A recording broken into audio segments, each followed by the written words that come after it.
Cantique numéro 16. 3, 4. À nouveau réunis pour louer le Seigneur. À nouveau réunis d'un même cœur. À nos besoins il répond. Oui, notre Dieu est bon, à nouveau réunis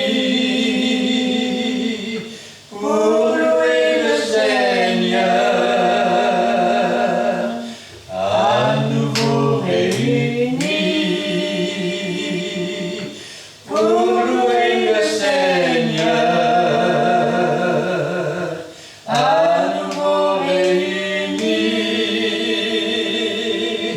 d'un même cœur. À nos besoins il répond. Oui, notre Dieu est bon. À nouveau réunis pour louer le Seigneur. Amen. Amen. On va continuer avec le numéro 26.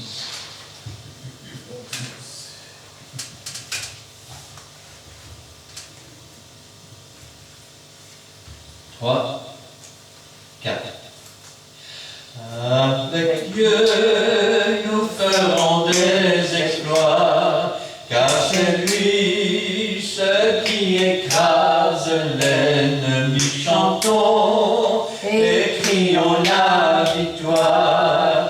Christ est roi, car Dieu a gagné le combat et libéré son peuple.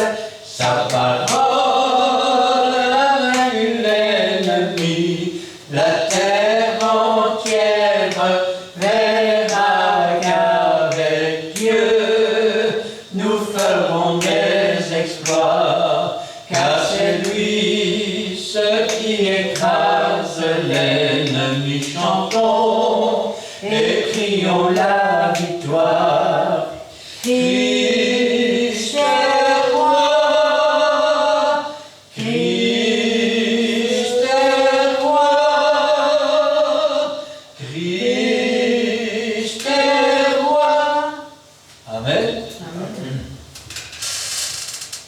Et enfin le numéro 24.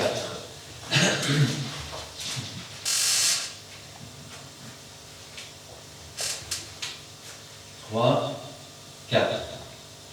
Avec des cris de joie, ma bouche te chantera. J'élèverai mes mains et te célébrerai. Avec des cris de joie, ma bouche te chantera. J'élèverai mes mains et te célébrerai. Oh Dieu, tu es mon Dieu. Mon âme te recherche et soupira après toi sur la terre desséchée. Avec des cris de joie, ma bouche te chantera. J'élèverai mes mains et te célébrerai. Amen. Ce soir, j'aimerais bien se prendre la parole de Dieu avec vous.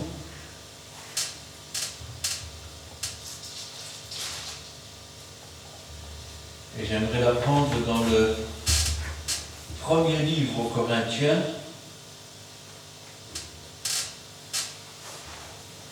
chapitre 15. Nous lirons là à partir du verset 47. Je vais demander à Ido de remettre la parole du du Seigneur entre ses mains. Et Gina nous fera la lecture. Dieu, nous te bénissons et te sanctifions. Encore maintenant, tu veux nous parler par l'instrument que tu as choisi. Nous sanctifions ton seul nom, Père Saint, parce que tu as dit à Moïse, va, je mets la parole de ta bouche. Aujourd'hui aussi, Père Seigneur, Moïse n'est pas là, mais nous sommes là pour reprendre, Père Saint, reprendre ta parole. Et aussi, Père Saint, pour te remplir l'instrument que tu as choisi. Et bénis, Père Saint, l'instrument que tu as choisi abondamment. C'est pour cela, Père Dieu. Nous voulons aussi, Père Saint, t'écouter. Ouvre-nous, Père Saint, les oreilles spirituelles. Donne-nous l'intelligence, Père Saint. Non seulement pour entendre ou comprendre, Père Saint, nous voulons aussi mettre en place. Parce que toi, tu aimes le serviteur qui met en pratique ta parole. C'est pour cela, Père Saint. Nous voulons, Père, que tu sois avec nous et avec l'orateur du Dieu, Père Saint. Gloire au Seigneur Jésus-Christ. C'est pourquoi nous voulons te dire merci pour tout ceci, Père Saint. Que nous allons passer un moment agréable avec toi. Nous allons passer un bon moment pour toi, Père Saint. Que tout l'honneur revient à toi, Père Seigneur. Que ta gloire se manifeste parmi nous. Gloire au Père, gloire au Fils et gloire au Saint-Esprit. Amen. Le premier homme tiré de la terre est terrestre. Le second homme est du ciel. Tel est le terrestre, tels sont aussi les terrestres. Et tel est le céleste, tels sont aussi les célestes. Et de même que nous avons porté l'image du terrestre, nous porterons aussi l'image du céleste. Ce que je dis, frères, c'est que la chair et le sang ne peuvent hériter le royaume de Dieu, et que la corruption n'hérite pas l'incorruptibilité. Voici, je vous dis un mystère. Nous ne mourrons pas tous, mais tous nous serons changés en un instant, en un clin d'œil, à la dernière trompette. La trompette sonnera, et les morts ressusciteront incorruptibles, et nous, nous serons changés. Car il faut que ce corps corruptible revête l'incorruptibilité et que ce corps mortel revête l'immortalité. Lorsque ce corps corruptible aura revêtu l'incorruptibilité et que ce corps mortel aura revêtu l'immortalité, alors s'accomplira la parole qui est écrite. La mort a été engloutie dans la victoire. Ô mort, où est ta victoire? Ô mort, où est ton aiguillon? L'aiguillon de la mort, c'est le péché, et la puissance du péché, c'est la loi. Mais grâce soit rendue à Dieu, qui nous donne la victoire par notre Seigneur Jésus-Christ. Ainsi, mes frères bien-aimés, soyez fermes, inébranlables, travaillant de mieux en mieux à l'œuvre du Seigneur, sachant que votre travail ne sera pas vain dans le Seigneur. Amen. Amen.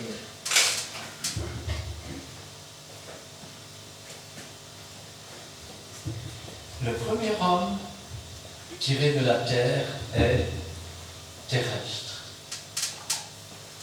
De quoi nous parle-t-on? On nous parle en fait d'Adam. Adam a été tiré de la terre, de la poussière de la terre. Le second homme, rappelez-vous, quand on parle de Jésus, on parle aussi du second Adam. Le premier Adam ayant été tiré de la terre n'était pas relié à un cordon ombilical. Il n'avait donc pas de, de nœud à son ventre. Le second Adam, eh bien, Jésus-Christ, lui non plus n'en avait pas. Car s'il a été conçu par le Saint-Esprit, pas par le corps de Marie. C'est pourquoi il est écrit qu'il a le ventre poli dans l'Ancien Testament. Et ce second Adam, lui, est céleste. Il n'a pas été tiré de la terre. Il est Dieu vivant, Dieu vérité, Dieu résurrection, Dieu vie, Dieu sauveur. Il est celui qui parlait à Moïse dans le buisson ardent. Il est celui qui a conduit Israël dans le pays Il est celui qui a béni Israël. Ainsi, le premier homme tiré de la terre est terrestre. Le second homme est du ciel. Tel est le terrestre, tels sont aussi les terrestres. Tel est le céleste, tels sont aussi les célestes. De quoi parle-t-on? Dans la vie d'un homme, on peut dire qu'il a deux vies. La première, il est tiré de la terre et il hérite. Il hérite de quoi? Il hérite du péché. Il hérite d'une éducation. Il hérite de coutumes. Il hérite de tout ce qui est terrestre. Avant de pouvoir naître de nouveau, il faut d'abord mourir. Et ce n'est pas l'être céleste qui arrive en premier, c'est l'être terrestre. Ainsi donc, nous n'étions pas des êtres célestes assis dans les lieux célestes avec Christ, et ensuite, nous ne sommes pas devenus des êtres terrestres, car nous étions des êtres terrestres. Nous vivions selon la chair, selon le monde.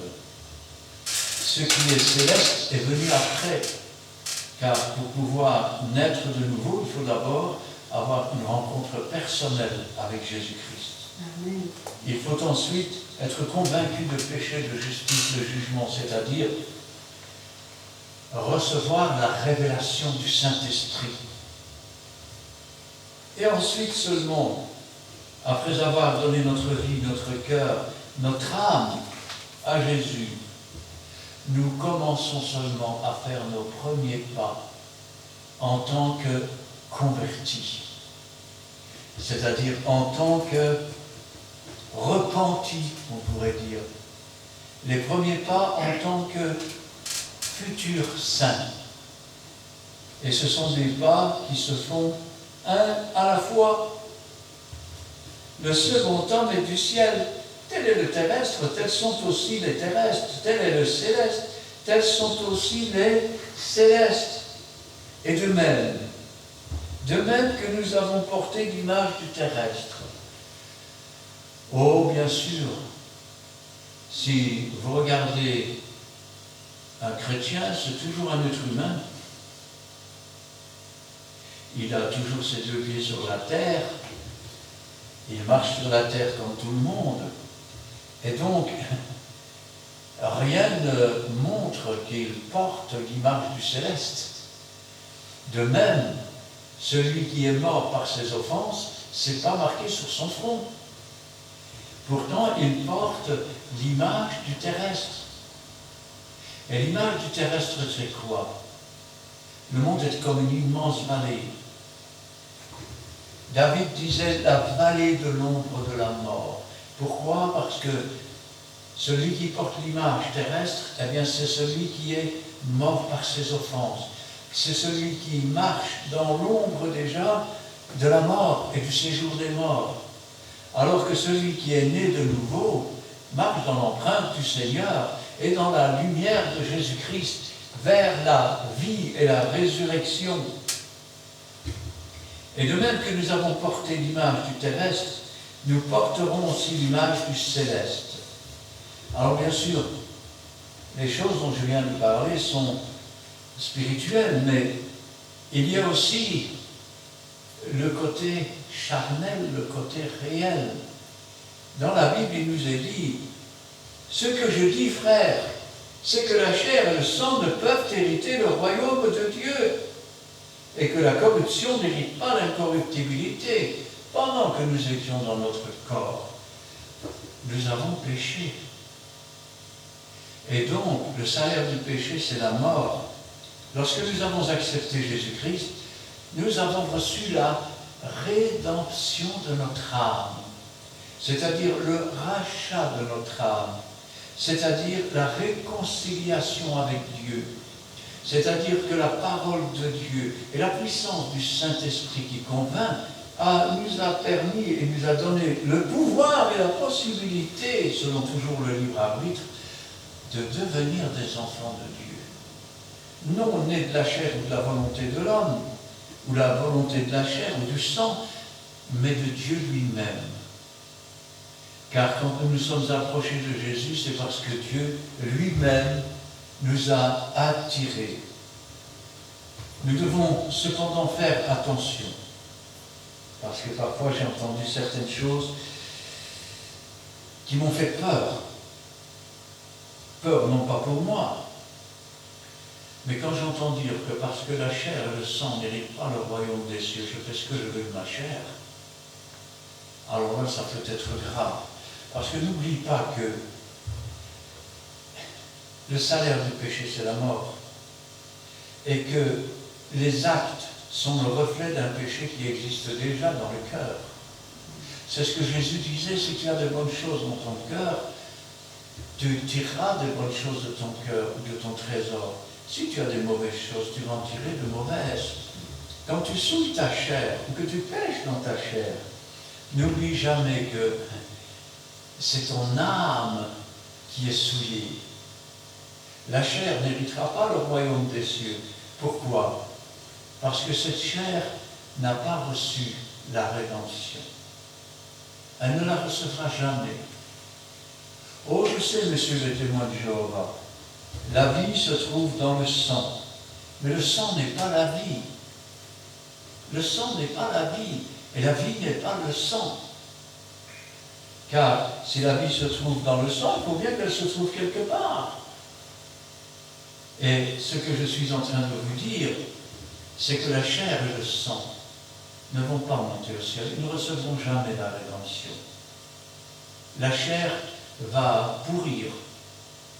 Elle va manifester et montrer l'œuvre de la désobéissance envers Dieu. Car la désobéissance envers Dieu, c'est le péché. Et le salaire du péché, c'est la mort. Et la mort laisse transpirer toute la puanteur du péché. C'est pourquoi ils n'hériteront pas. Cependant, gloire à Dieu, un jour nous recevrons la rédemption de notre corps. Alors, qu'est-ce que la rédemption du corps? Nous savons déjà que ce n'est ni la chair ni le sang. Quand nous parlons du corps, ou du corps humain, de quoi parlons-nous? Nous parlons de ses entrailles, nous parlons de son apparence extérieure, nous parlons de ses membres. Mais quand Dieu parle du corps, il parle de tout à fait autre chose.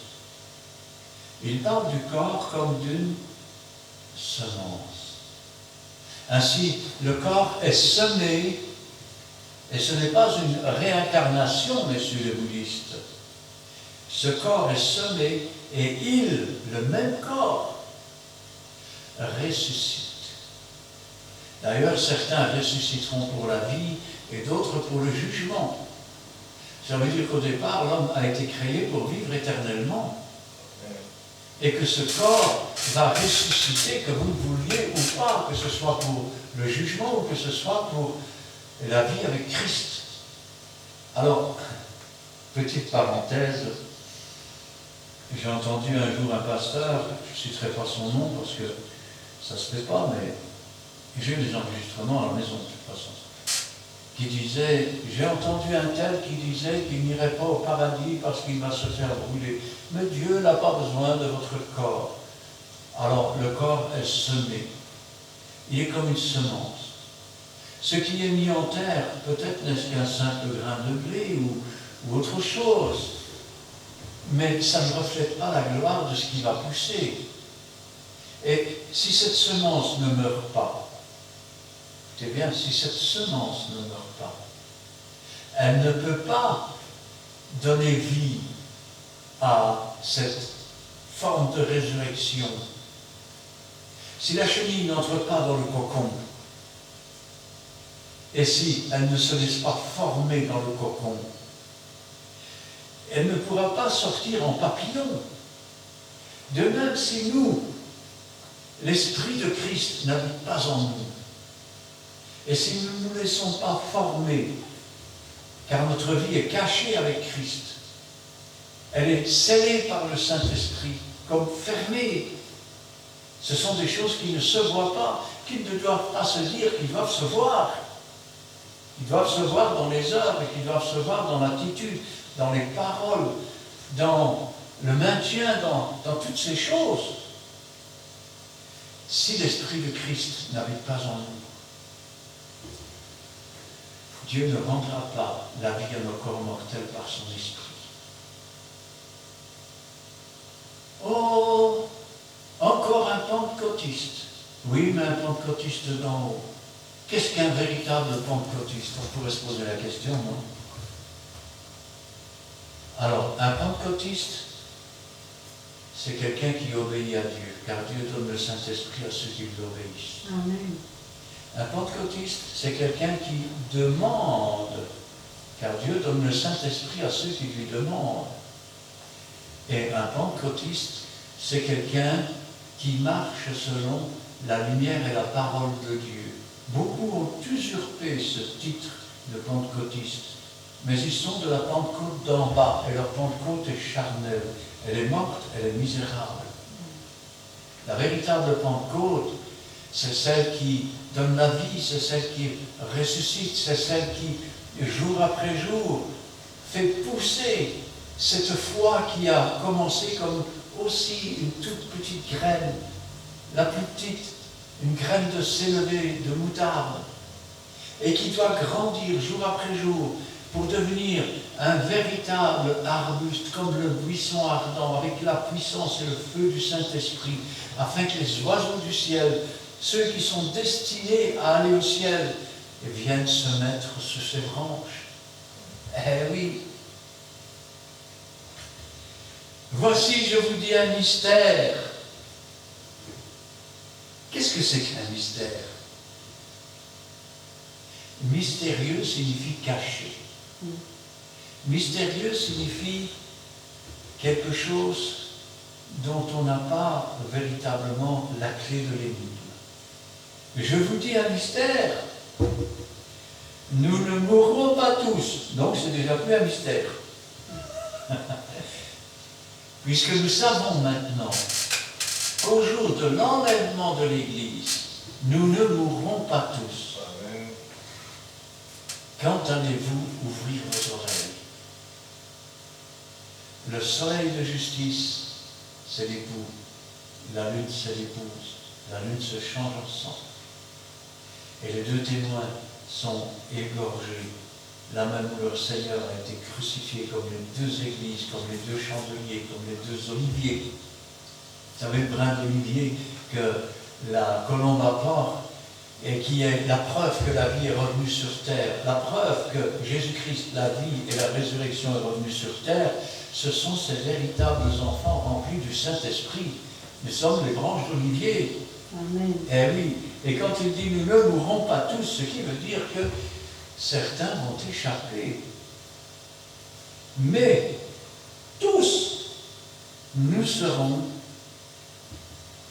changés. Changés. Ça veut dire quoi? Ça veut dire que, à la voix d'un archange, un signal donné par Dieu, là, Jésus-Christ apparaîtra sur les nuées. Et les tombes de ceux qui ont vraiment marché avec Dieu, pas ceux qui ont fait semblant, les tombes de ceux qui ont vraiment marché avec Dieu s'ouvriront. Et de la poussière sortiront des corps glorifiés. Des tombes se lèveront des morts. Et vous dites, c'est pas marqué dans la Bible. Le jour où Jésus-Christ est mort sur cette croix, la terre s'est mise à trembler, les rochers se sont fendus, le voile du temple s'est déchiré, et plusieurs des tombes des saints se sont ouvertes. Ils sont apparus dans la ville le jour de la résurrection, et ce jour-là, les tombes s'ouvriront, les morts en sortiront dans des corps glorifiés, c'est-à-dire des corps qui auront reçu la rédemption, dans lesquels il n'y aura plus aucun péché. Plus rien ne les empêchera et ne nous empêchera d'entrer dans la maison de Dieu, de regarder Dieu face à face. Aujourd'hui, nous voyons comme au travers d'un miroir et nous connaissons en partie, car si la connaissance pleine et entière de Dieu venait à se révéler à nous à cause de notre chair qui n'a pas reçu la rédemption, nous serions brûlés instantanément, comme Naab et Abihu, qui avaient été consumés par le feu qui est sorti de devant Dieu. Mais ce jour-là, nous sortirons des tombes. Et ceux qui n'auront pas été tués seront transformés en un instant. Transformés, c'est-à-dire que cette chair va disparaître, ces viscères vont disparaître, et tout ce qui n'est pas du corps va disparaître. Ce qui, normalement, prend un certain temps dans la terre, va se produire en un dixième de seconde, en un clin d'œil. Et là, ils se tiendront debout. Mais nous ne devancerons pas ceux qui sont morts, car c'est les morts qui ressusciteront premièrement. Et ensuite, nous les vivants, nous serons transformés.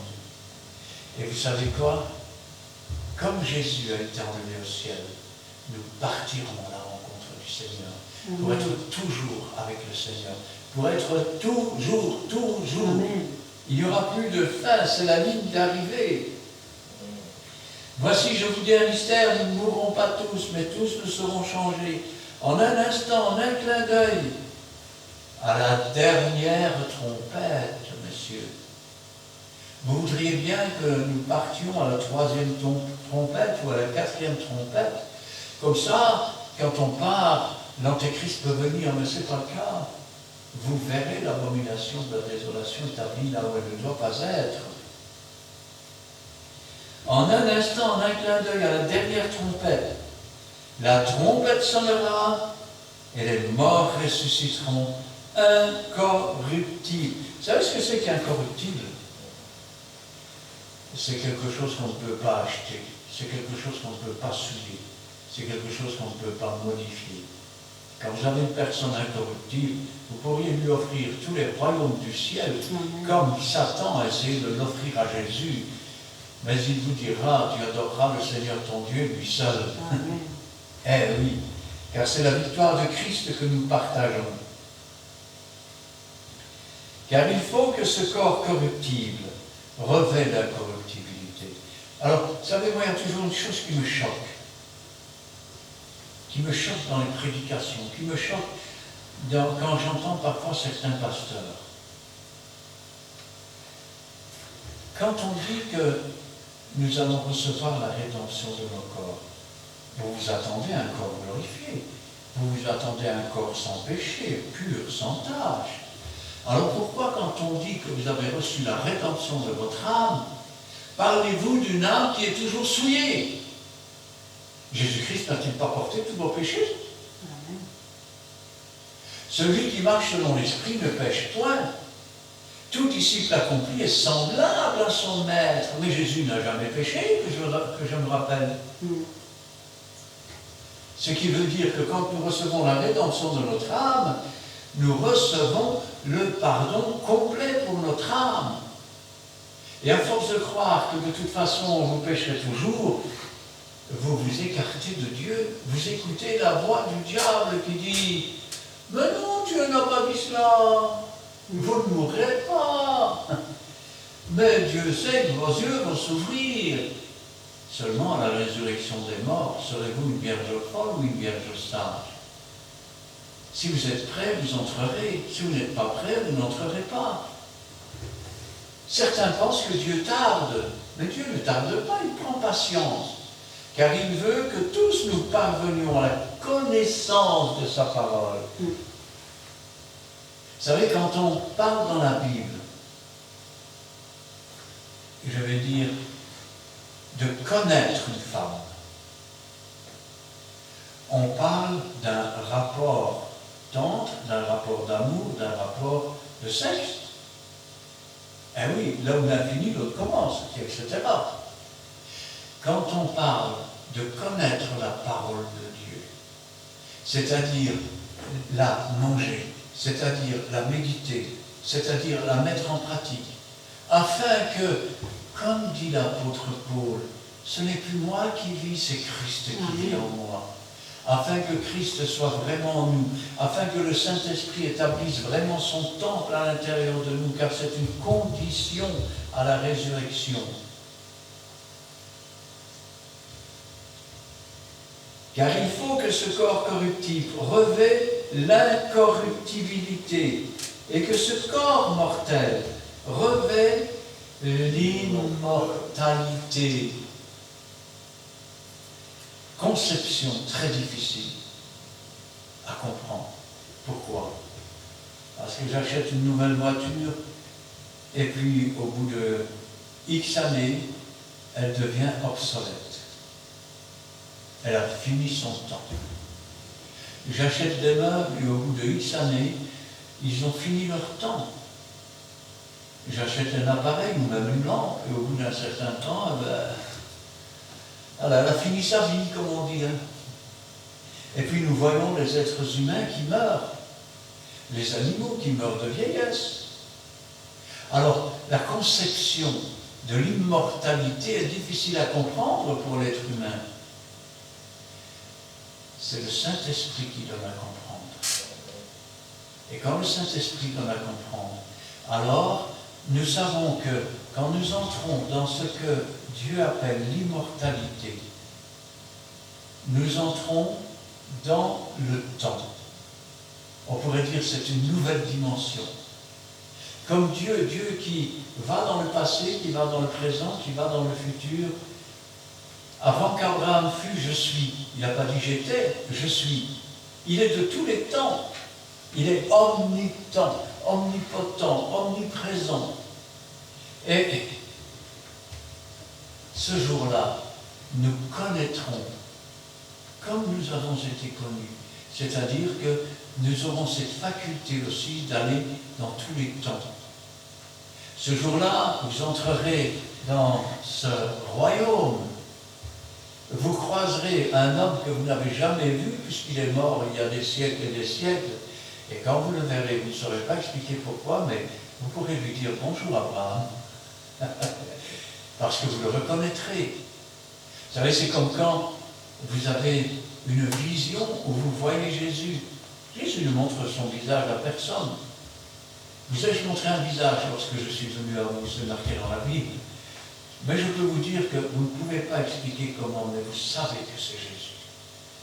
Mes brebis connaissent ma voix, elles n'iront pas vers un étranger. Elles n'écouteront pas la voix d'un étranger. Lorsque ce corps corruptible aura revêtu l'incorruptibilité et que ce corps mortel aura revêtu l'immortalité, alors s'accomplira la parole qui a été écrite. La mort a été engloutie dans la victoire. La mort a été noyée par la victoire. La mort a été anéantie par la victoire. Amen. Mais quelle victoire?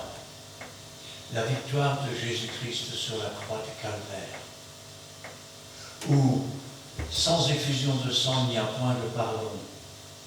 Mais le sang des animaux ne faisait qu'effacer les péchés. Le sang de Christ a effacé nos transgressions, nos péchés. Il a déposé nos péchés dans la mer de l'oubli, c'est-à-dire dans le séjour des morts. Et il a vaincu la mort. Il a pris la clé du séjour des morts. Et quand je lis cela, la parole qui est écrite, la mort a été engloutie dans la victoire. Il y a même un peu d'ironie. Oh mort, où est ta victoire? Oh mort, où est ton aiguillon? Le serpent a-t-il un aiguillon? Non.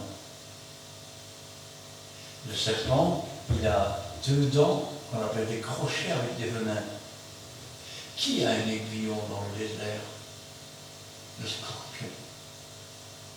Rappelez-vous ce que disait l'évangile de Marc, chapitre 16. Vous marcherez sur les serpents et sur les scorpions. Quand il parle du scorpion, c'est le nom qu'il donne à la mort. Celle qui se promène toujours avec le séjour des morts. Eh oui. L'aiguillon de la mort, c'est le péché. Vous entendez? Chaque fois que le diable arrive à vous faire pécher, chaque fois que le diable vous tente, car Dieu ne tente personne, chaque fois qu'il arrive à vous attirer vers le péché, car nous sommes, je vais dire, car quand nous péchons, c'est parce que nous sommes attirés par le péché. Eh bien, la mort arrive avec son aiguillon. Elle pique. Et quand elle a piqué, le venin se répand, le venin de la mort, le venin de la perdition, le venin qui conduit tout droit au séjour des morts. Et l'aiguillon de la mort, c'est le péché. Pourquoi croyez-vous que Jésus-Christ a été couronné? Ah oui, il était le roi des rois et le Seigneur des seigneurs. Il aurait dû être couronné d'une couronne en or. Au lieu de ça, il a été couronné. La Bible vous dira d'une couronne d'épines. Et moi, je vous dirais, il a été couronné de nos aiguillons. Parce que l'aiguillon de la mort, c'est le péché. Et il a pris sur sa tête tous les péchés du monde, sur ses épaules. Ainsi donc, l'aiguillon de la mort, c'est le péché. Mais quelle est la puissance du péché? La puissance du péché, c'est la loi. Tu ne feras pas ceci, tu ne feras pas cela, tu ne feras pas cela, tu ne peux pas faire cela. Combien d'églises sont légalistes? Alors je suis ici pour vous dire que la loi écrite, elle vous dit, tu ne feras pas ceci, tu ne feras pas cela, tu ne feras pas cela, et tu ne feras pas cela. Plus tu dis à un enfant de ne pas le faire, et plus il le fera. Car la puissance du péché, c'est la loi. Et la désobéissance à un seul commandement, c'est la désobéissance à toute la loi. Pourquoi cette loi existe encore alors? Certains diront, la loi c'était pour dans le temps. Ils ont raison et pas. Pourquoi? Parce que c'est cette loi qui nous montre que nous sommes des pécheurs. Et c'est cette loi qui nous montre que nous sommes morts par nos offenses. Et c'est la bonne nouvelle de l'Évangile qui nous montre que quelqu'un a payé pour nous, nous n'avons plus à payer. Et que nous pouvons maintenant accepter le sacrifice qui a été fait. Car la loi de l'Esprit, ce n'est pas tu ne tueras point, tu ne voleras point, mais la loi de l'Esprit c'est que je n'ai pas besoin de tuer, et je n'ai pas besoin de voler, je n'ai pas besoin de mentir. Mon maître est la vérité. Mon maître est saint, mon maître est pur, et j'entre dans la pureté avec lui. Je veux m'asseoir dans les lieux célestes avec Jésus-Christ. Je veux que le Saint-Esprit fasse son temple, son habitation en moi, que cette maison devienne une véritable maison de prière. Avant toute chose, faites des prières, des supplications. Amen. Comment croyez-vous pouvoir adorer le Seigneur? Les véritables adorateurs, ce sont ceux qui adorent en vérité et en esprit. Il n'y a pas de mensonge là-dedans. Ainsi donc, l'aiguillon de la mort, c'est le péché, et la puissance du péché, c'est la loi. Mais grâce soit rendue à Dieu.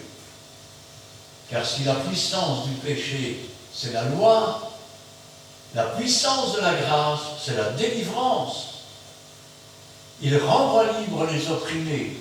On sort d'une étable et on court dans les pâturages, les verts pâturages. Sa houlette et son bâton nous rassurent. Il dresse devant nous une table en face de l'adversaire. Mais grâce soit rendue à Dieu qui nous donne la victoire par notre Seigneur Jésus-Christ. Par notre Seigneur Jésus-Christ. Car il y a un seul nom par lequel nous puissions être sauvés et qui ait été donné, à savoir Jésus-Christ de Nazareth. C'est lui qui est notre Rédempteur. C'est lui qui était le rocher autrefois auquel buvait Israël dans le désert. C'est lui qui était dans le buisson ardent quand il s'est adressé à Moïse. C'est lui qui donnait les ordres, comment sortir. Il a dit, je suis avec vous tous les jours jusqu'à la fin du monde. Amen. Et Jésus est avec nous. Et si Dieu est avec nous, car ce Jésus n'est pas quelqu'un d'ordinaire, rappelez-vous, la Vierge sera enceinte, elle enfantera un fils, on lui donnera le nom d'Emmanuel, ce qui signifie Dieu avec nous. On l'appellera admirable, conseiller, Dieu puissant, Père éternel, Prince de la paix. Si Dieu est avec nous, qui sera contre nous? Nous sommes plus que vainqueurs. Mais grâce soit rendue à Dieu qui nous donne la victoire par notre Seigneur Jésus-Christ. Ainsi, mes frères bien-aimés, soyez fermes. Ainsi parle le Seigneur. Pas je crois que, je pense que, il paraît que, on m'a dit que. Je vérifie si tout ce qu'on m'enseigne est conforme avec la parole de Dieu. Et si ça ne l'est pas, je n'en ai pas besoin et je n'en veux pas. Inébranlable. Vous savez qu'est-ce que c'est que quelqu'un qui est inébranlable? Imaginons une maison. Une voiture fonce dedans, la maison commence à bouger, elle se fissure. Elle est ébranlée. Pourquoi est-elle ébranlée? Parce qu'elle n'avait pas la capacité de résister au choc. Comment résister au choc que Satan nous envoie? Eh bien, il faut pour cela marcher dans sa lumière, nourrir notre âme de la parole de Dieu, rechercher la présence du Seigneur. Et rappelle-toi, quand un homme est lavé, quand il a été lavé par le sang du Seigneur, il lui reste ses pieds à laver, sa façon de marcher. Rappelle-toi ce que Dieu a dit à Moïse, ôte tes chaussures de tes pieds, ôte ce qui te sert à marcher.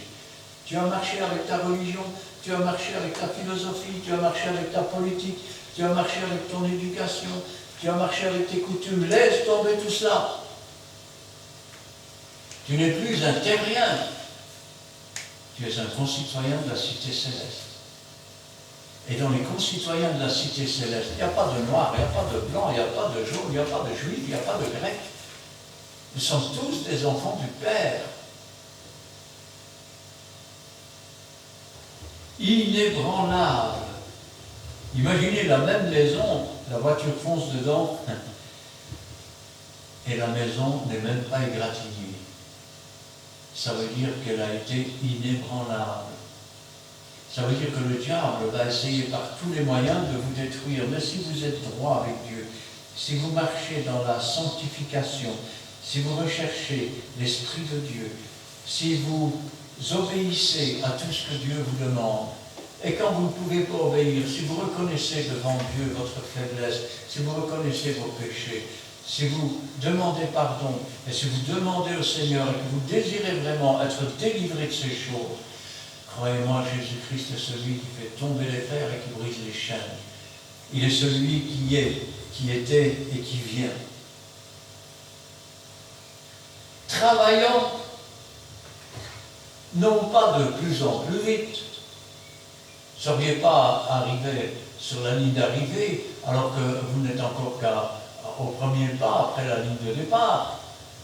Donc, ça veut dire qu'il faut travailler.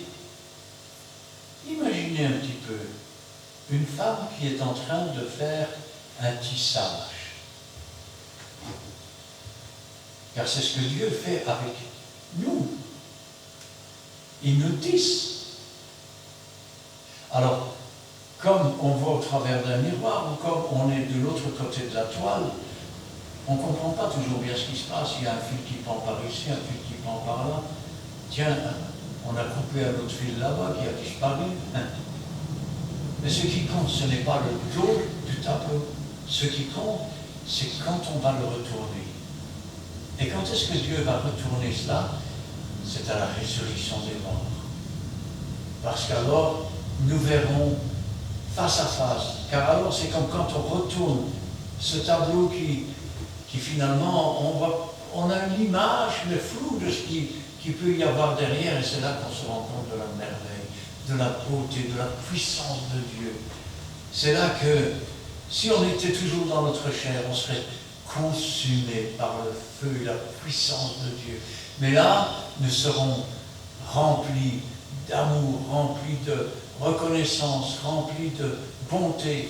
Dieu dit, nous serons comme les anges dans le ciel. Nous chanterons les louanges de Dieu. Nous serons dans une paix qui n'a jamais existé sur cette terre. Même le jour où vous avez été le plus heureux au point de dire, le roi n'est pas mon cousin, peu importe, vous serez encore plus heureux que cela.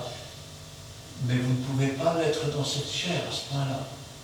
Car sinon, vous seriez consumé de l'intérieur. Travaillant de mieux en mieux à l'œuvre du Seigneur. Car si Dieu nous a sauvés, beaucoup l'oublient. Mais c'est aussi pour des œuvres que Dieu a préparées d'avance. Car si nous avons reçu par grâce le salut, si maintenant Dieu a préparé des œuvres, ça veut dire que les choses sont préparées. C'est un peu comme, il faut comprendre ça. Quand les disciples ont dit, Seigneur, où veux-tu que nous allions préparer la Pâque? Suivez l'homme qui porte la cruche d'eau. Là où il entrera, dites au maître, mon maître demande, où veux-tu que je prépare la Pâque? Et il vous montrera une chambre haute, meublée, toute prête. Ça veut dire que l'œuvre est préparée.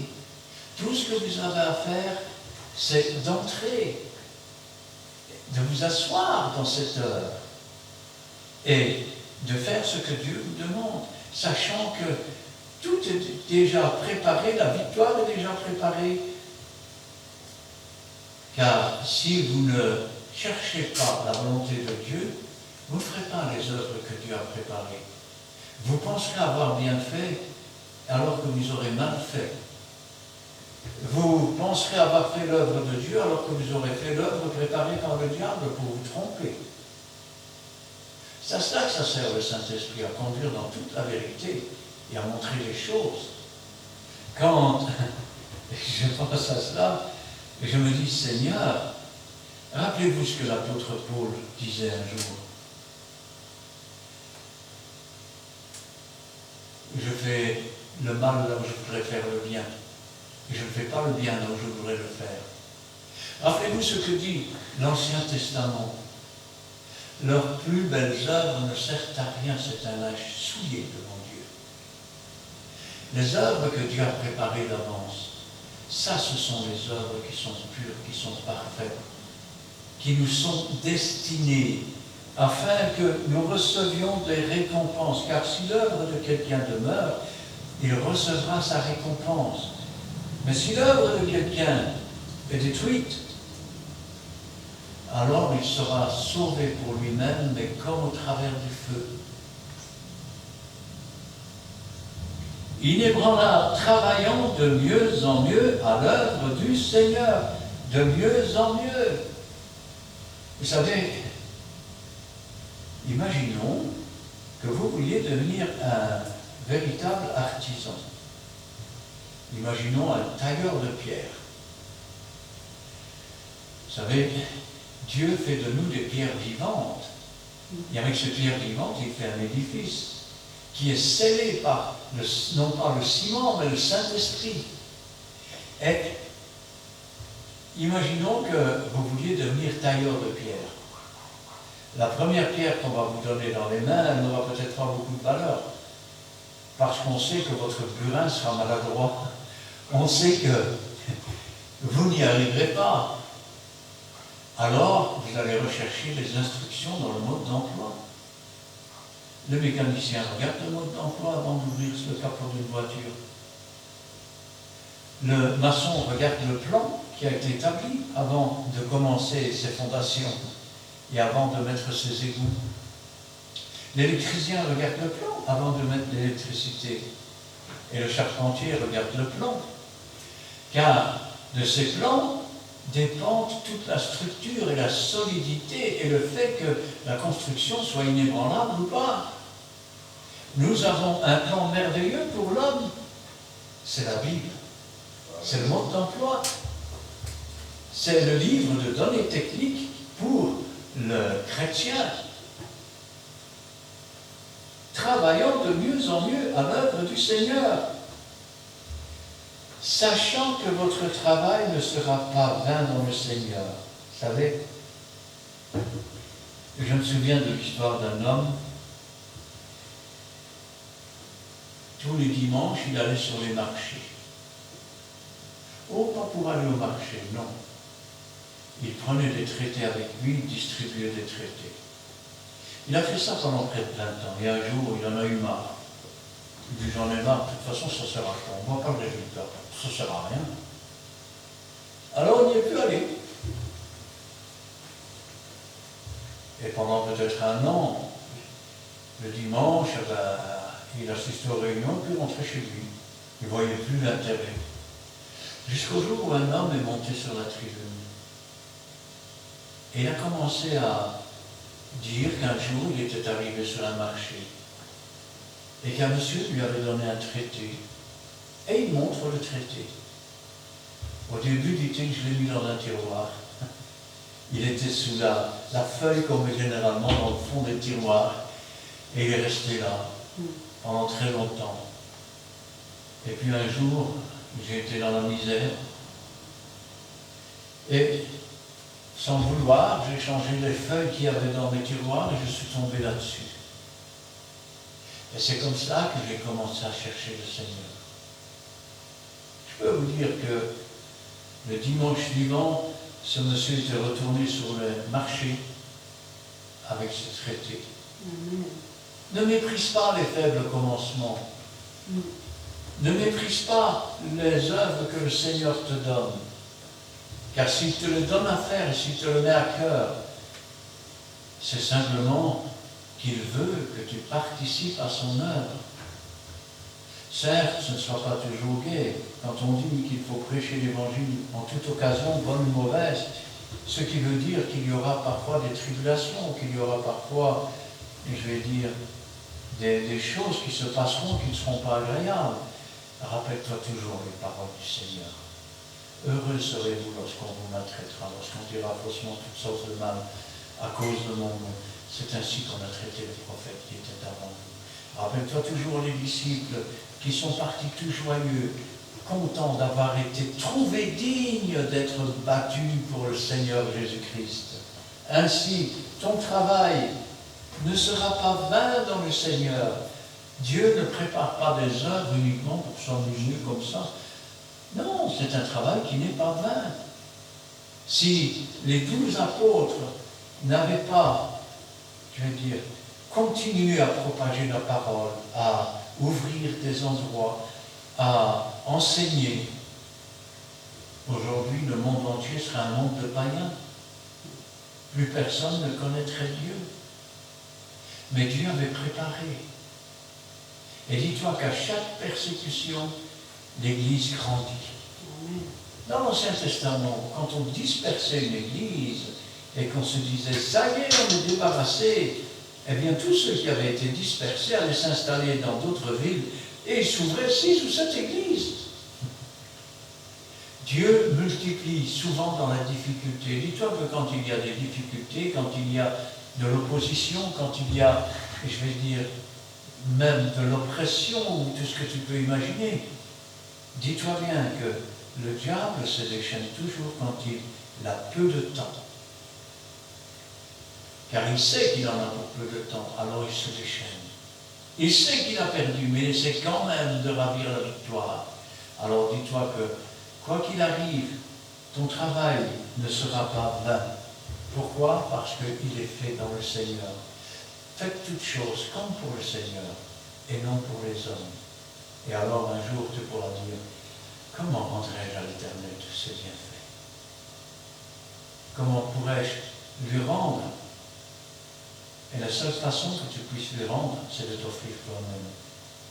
C'est de devenir un bon instrument entre ses mains. Et alors tu seras un véritable, je dis bien, pentecôtiste, qui se mesure non pas à ses paroles, fussent-elles en langue, mais qui se mesure à ses œuvres. Car la foi sans les œuvres, elle est morte, elle est vaine, elle est inutile. Montre-moi la foi sans les œuvres, je te montrerai la foi par les œuvres. Ainsi, Abraham crut, et c'est l'œuvre de croire qui l'a sauvé. Abraham crut, et cela lui fut imputé à justice. Ainsi, tu vois que nous sommes sauvés par l'œuvre de la foi. Mais l'œuvre de la foi, ou croire, c'est un don gratuit de Dieu. En cela, nous sommes sauvés par grâce. Prépare-toi à la rencontre de ton Dieu. Et tu dis, oh, je suis jeune. Tu peux mourir demain. Es-tu prêt? Tu peux mourir demain. Es-tu prêt? Tu peux avoir un accident sur la route. Ou même en descendant le matin de tes escaliers, tu peux te retrouver dans le fond. Et voilà, ton heure est venue. Rappelle-toi cet homme qui avait accumulé, qui avait battu ses greniers, qui en avait fait les plus grands, qui s'était assis, qui avait dit, mon âme, tu as des biens pour des années. Et l'ange lui a dit, insensé que tu es, aujourd'hui même ton âme te sera redemandée, et tout ça sera pour qui? Alors cherche l'Éternel pendant qu'il se trouve, et invoque-le tandis qu'il est prêt. Si tu es un méchant, abandonne ta voie. Retourne au Seigneur, qui ne se lasse pas de pardonner, et qui prendra soin de toi, comme il a pris soin de nous ici. Amen. Amen. Nous allons prier. Éternel, notre Dieu, notre Père, nous te louons, nous te rendons grâce. Béni sois-tu et gloire à toi, louange te soit rendue. Ta parole, Seigneur, est la vérité, ta parole est la vie. C'est pourquoi, Seigneur, nous te remercions pour ta bonté, pour ta miséricorde. Nous te remercions pour ce salut que tu nous as offert. Nous te remercions, Seigneur, pour cette place que tu nous prépares dans le ciel. Et nous attendons, Seigneur, le jour où tu viendras nous prendre avec toi. Car nous savons, Seigneur, qu'à la dernière trompette, un signal donné par Dieu, à la voix d'un archange, nous savons que les morts en Christ ressusciteront. Et si nous sommes encore vivants ce jour-là, nous serons transformés en un instant. Et nous savons que nous partirons à ta rencontre pour être tous les jours avec toi. C'est pourquoi, Seigneur, nous voulons te remercier. Nous qui n'avons rien mérité, nous qui ne mériterons jamais rien, nous ne pourrons jamais te rendre ce que tu as fait pour nous, Seigneur. Aide-nous aussi à faire pour les autres, sachant qu'ils ne peuvent pas nous le rendre, et que toute la gloire te revienne. Gloire au Père, gloire au Fils, et gloire au Saint-Esprit. Amen. Amen. Amen. Nous sommes au Père de gloire. Merci de nous avoir réconfortés, Père Saint-Christ, à nous l'espérance de la gloire. Nous serons changés, Père. Mon Père Saint-Christ, ta parole, Père Saint-Christ, nous te sentir, Père Seigneur. Et encore, nous puissions bénir, Père Saint-Christ, nous puissions bénir les fidèles, Père Saint-Christ, veulent venir par toi. Soyez sanctifiés, parce que nous savons qu'il y a travers des réseaux sociaux, il y en a aussi qui vont le regarder. Nous demandons, Père, avec ta main sainte, Père Saint-Christ, toucher chaque famille qui va regarder. Et bénir abondamment, Père Seigneur, le tien. Nous sanctifions ton Seigneur, Père Seigneur. Merci pour cette parole. Merci encore, Père Saint, de nous avoir aussi donné, Père Saint, le joie spirituel pour comprendre. Merci. Parce que, Père Seigneur, tu as commencé avec une côte alpha. Et voici, Père Saint, tu chemines avec le côte oméga. Bénis aussi notre chemin de l'éternel. C'est pour tout l'éternel Dieu. Nous voulons te sanctifier dans le nom de notre Seigneur et Sauveur. Notre Seigneur et Sauveur Jésus-Christ et notre Père de gloire. Nous n'oublions pas, Père Seigneur, que tu fasses toujours, Père Seigneur, à ceux qui t'adorent, à ceux qui mettent ta parole en pratique du bien. Oh éternel Dieu. C'est pour cela, éternel Dieu, nous voulons nous attacher à toi parce que c'est toi qui as la parole de Dieu. À qui on Père. Merci, éternel Dieu, de voir augmenter encore la dimension de notre foi pour que Père nous puissions nous attacher à toi, Père Seigneur. Merci. Et avoir aussi fermé le corps, Père Seigneur, pour que l'autre ne puisse pas nous distraire. Soyez les raisons sanctifiées. Gloire au Père, gloire au Saint-Esprit. Amen. Amen. Oui, Père éternel, merci pour cet instant passé à ta présence. Merci pour ton amour, ta bonté, ta miséricorde et ta compassion. Merci car à travers ta parole qui est vraie, qui est énorme sur notre sentier, tu as parlé à ton peuple ici présent. Merci Seigneur, car tu ne veux pas que nous soyons dans l'ignorance.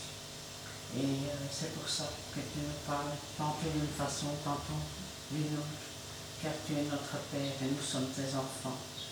Merci Seigneur, car ce soir, tu nous as fortifiés, tu nous as encouragés à te rester fidèle et à grandir à travers cette parole qui est vraie, à la vivre chaque jour, en toi, pour toi et par elle. Et tu nous demandes, Seigneur, de rester ferme et inébranlable à travers cette parole, à travailler de mieux en mieux dans l'œuvre que tu as préparée, Seigneur.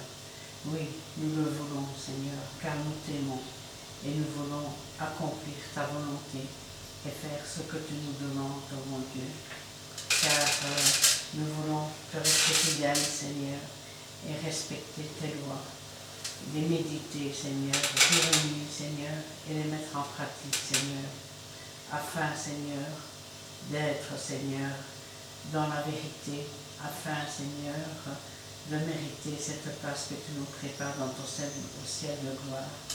Nous voulons, Seigneur, persévérer, Seigneur, avec zèle et amour, Seigneur. Arme-nous de force et de courage, Seigneur, afin, Seigneur, de lutter, Seigneur, d'œuvrer ensemble, Seigneur, d'un même esprit et d'un même amour dans l'œuvre que tu as préparée, Seigneur.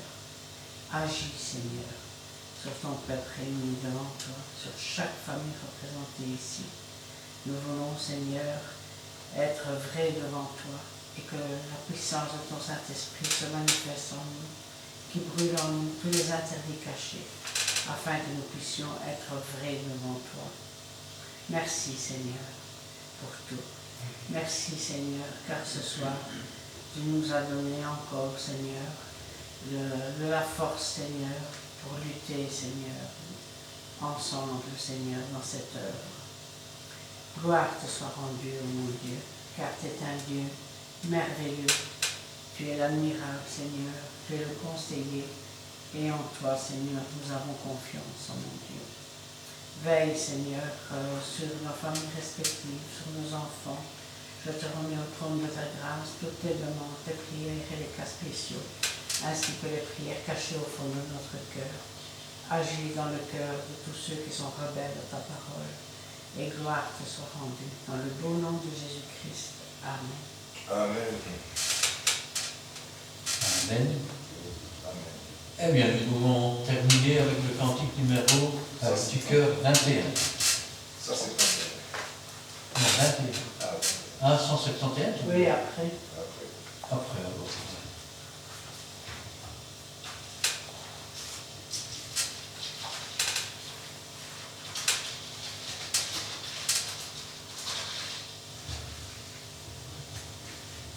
Trois, quatre. Au ciel, j'irai le voir un jour, car mon Sauveur m'a donné la promesse d'une vie remplie d'allégresse et de bonheur dans l'éternel séjour. En attendant cet heureux jour, où pour toujours je serai près du Maître, je veux l'aimer de tout mon être et le servir sans cesse avec amour. Au ciel, j'irai le voir un jour, car mon Sauveur m'a donné la promesse d'une vie remplie d'allégresse et de bonheur dans l'éternel séjour. En attendant cet heureux jour, où pour toujours je serai près du Maître, je veux l'aimer de tout mon être et le servir sans cesse avec amour. Amen. Le numéro, tu as dit 161. Ça peut voir un petit peu l'eau, parce que...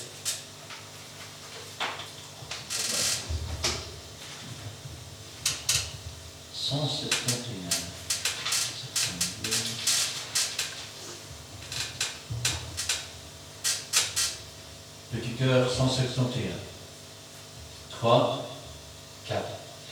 Les yeux fixés sur Jésus, je le suis pas à pas, car en lui j'ai le salut qu'il m'a acquis à Golgotha. Son Saint-Esprit me conduit, son sang me purifie. Jésus est mon seul appui, le Saint-Livre me le dit. Avec Jésus pour ami, quels que soient les chemins, je sais ma vie sauvée par lui, et la mort m'est un gain. Les yeux fixés sur Jésus, je ne suis pas à part, car en lui j'ai le salut, et bientôt il reviendra. Les yeux fixés sur Jésus, je ne suis pas à part, car en lui j'ai le salut qu'il m'a acquis à Golgotha. Son Saint-Esprit me conduit, son sang me purifie. Jésus est mon seul appui, le Saint-Livre me le dit. Avec Jésus pour ami, quels que soient les chemins, je sais ma vie sauvée par lui, et la mort m'est un gain. Les yeux fixés sur Jésus, je ne suis pas à part, car en lui j'ai le salut, et bientôt il reviendra. Amen. Amen. Que l'Éternel te bénisse et qu'il te garde. Que l'Éternel fasse luire sa face sur toi et qu'il t'accorde sa grâce. Que l'Éternel tourne sa face vers toi et qu'il te donne la paix. Amen. Et amen.